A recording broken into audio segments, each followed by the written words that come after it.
अस्सलाम वालेकुम, welcome back to my channel. Hope so आप लोग मेरी वीडियोस एंजॉय कर रहे होंगे। अगर नहीं भी कर रहे तो ट्राई करें, दिल पे पत्थर रख के कोशिश करें एंजॉय करने की। और इसके अलावा मेरा चैनल सब्सक्राइब कर दें, वीडियो को लाइक और शेयर कर दें। और उम्मीद करती हूँ आप सब खैरियत से ही होंगे।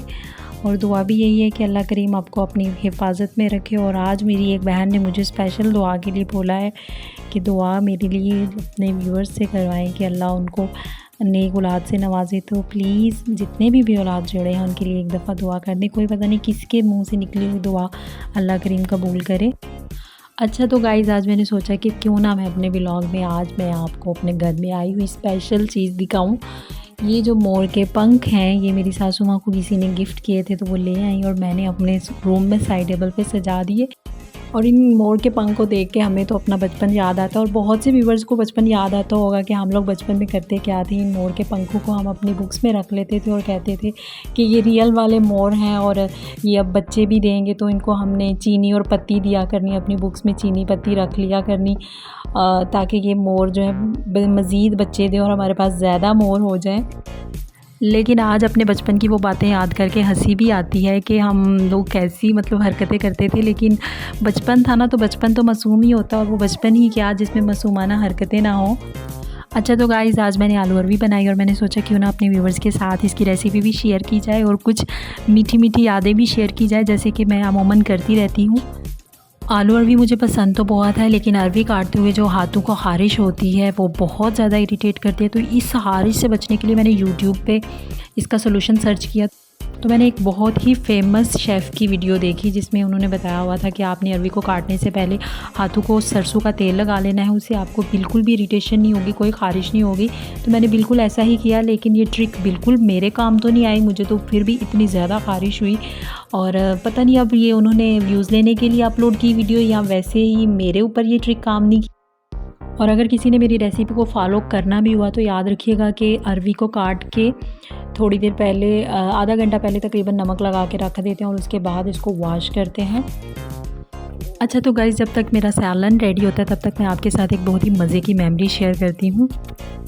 शादी से पहले तो मुझे बिल्कुल भी कुकिंग नहीं आती थी, सिवाय तड़के वाले चावल, जो नमकीन चावल हम लोग बनाते हैं वो मैं बहुत मज़े के बना लेती थी। इसके अलावा एग फ्राई कर लेती थी और रोटियां भी बना लेती थी, लेकिन रोटियां मेरी गोल नहीं होती थी। और मेरा कॉन्सेप्ट भी यही था कि रोटी को गोल करने की ज़रूरत ही क्या है, जब मुंह में जाते ही उसका कचूमर बन जाता है, पेट में जाके वो कौन सा गोल रहती है। एक दफ़ा हुआ यूँ कि मेरी सासू माँ बीमार हो गई तो उनको हॉस्पिटल लेके गए, तो घर में सिर्फ मेरे हस्बैंड के भांजा और भांजियाँ थी और इसके अलावा मैं थी। तो मुझे उनके लिए खाना भी बनाना था। तो मेरे हस्बैंड चूँकि आउट ऑफ कंट्री होते हैं तो वो मेरे साथ कॉल पे थे।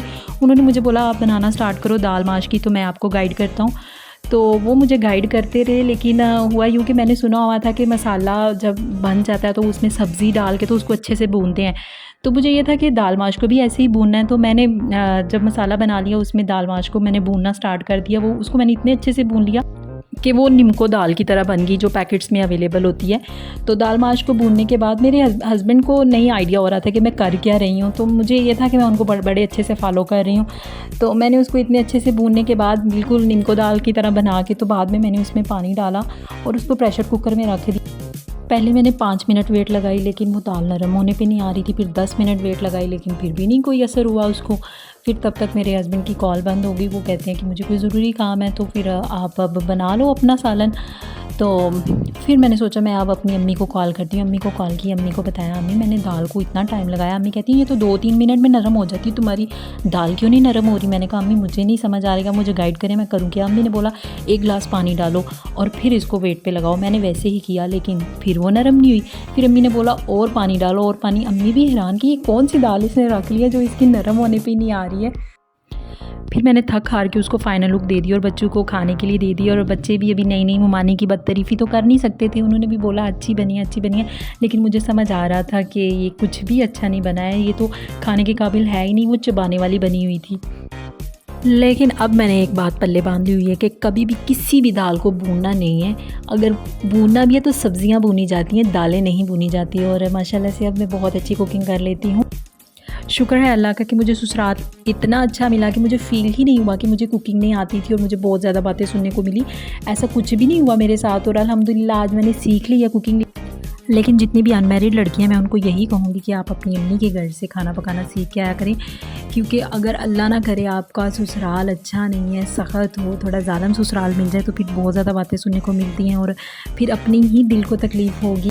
मुझे तो वैसे भी हमारी फ़ैमिली की एक बहुत ही समझदार लड़की ने बताया कि हफ्सा जितनी मर्ज़ी कुकिंग सीख के जाओ अपनी अम्मी के घर से, आप बहुत बड़े शेफ़ बन के भी जाओगे ना तो आपको ससुराल में एक नए सिरे से कुकिंग सीखनी पड़ेगी उनके टेस्ट के अकॉर्डिंग। तो बेहतर है ना ही सीखो। तो मैंने उनकी बात ऐसे पल्ले बांधी कि मैंने कुकिंग सीखी ही नहीं। और वैसे होता भी यही है, मैंने अमूमन देखा है कि अम्मी के घर में हमारा खाना पकाने का स्टाइल और होता है और ससुराल में बिल्कुल डिफरेंट हो जाता है। और वैसे भी कुछ घरों में गली गली दालें खाई जाती हैं और कुछ घरों में खली खली दालें खाई जाती हैं। और इस चीज़ का आइडिया मुझे तब हुआ जब हम सारी बहनों की शादियां हुई तो पता चला कि किसी के ससुराल में गली गली दाल खाई जा रही है और किसी के ससुराल में खली खली। अच्छा तो गाइज़ मेरी आलू अरवी भी अब अपनी मंजिल की तरफ रवां दवां है और मैं बहुत अच्छे से इसको भून भी रही हूँ। और इसको नरम करने के लिए मैंने पानी ऐड किया और मैंने कभी सोचा नहीं था कि मैं भी अपनी रेसिपीज़ ऐसे शेयर करते हुए किसी को गाइड करूँगी। और मुझे बहुत अच्छा फ़ील होता है जब मैं अपनी रेसिपी शेयर करती हूँ और साथ साथ थोड़ा थोड़ा गाइड कर रही होती हूँ। मज़े की बात बताती हूँ कि मेरी सासू माँ भी अभी मेरे पास है जब मैं वॉइस ओवर कर रही हूँ, तो वो भी बहुत इंजॉय कर रही हैं जो मैं अपने लाइफ में जो इंसिडेंट हुए और बता रही हूँ आपको। और मुझे उम्मीद है कि आप लोग भी बहुत ज़्यादा इंजॉय करते होंगे। और मेरे चैनल को लाइक शेयर और सब्सक्राइब तो आपने करना ही है, वो तो आपको याद ही होगा, मैंने पहले भी बोला था। और आलू अरवी तकरीबन पक के रेडी हो रही है और मुझे याद आया कुछ लोग इसको अरबी भी कहते हैं, तो कोई नहीं, हम पंजाबी कुछ भी कह सकते हैं। हम जब कापी को काम्पी कह सकते हैं, कराची को करांची कह सकते हैं, करांची कह सकते हैं, तो ये अरबी भी चलेगा। ये आलू अरवी जितनी लुक वाइज टेस्टी लग रही है, खाने में इससे ज़्यादा टेस्टी थी और बहुत मज़ेदार बनी।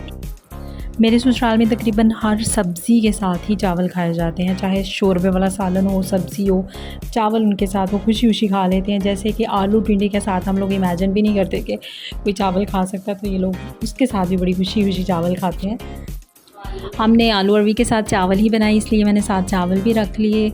चावल भी मेरे तकरीबन पक के तैयार होने वाले थे और साथ साथ सालन भी रेडी हो गया और इसके साथ साथ आप लोगों के साथ गपशप भी हो गई।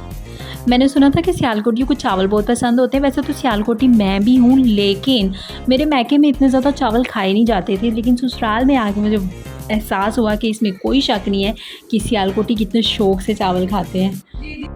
अच्छा तो गाइस सालन मेरा बिल्कुल रेडी हो चुका है और ऊपर मैंने धनिया भी डाल दिया। और मेरी एक सिस्टर कहती हैं पंजाबी में कि अगर सालन ते धनिया ना पाया होए तो सालन ने आने टड्डे हुंदे ने। तो जितने भी पंजाबी लोग हैं वो तो समझ गए होंगे। और ये रही आलू अरवी की लुक। अगर आपको अच्छा लगा है तो आप भी ट्राई कीजिएगा। और इसके साथ ही मुझे इजाज़त दीजिए। ओके जी, अल्लाह हाफिज़, फ़ी अमान अल्लाह, टेक केयर।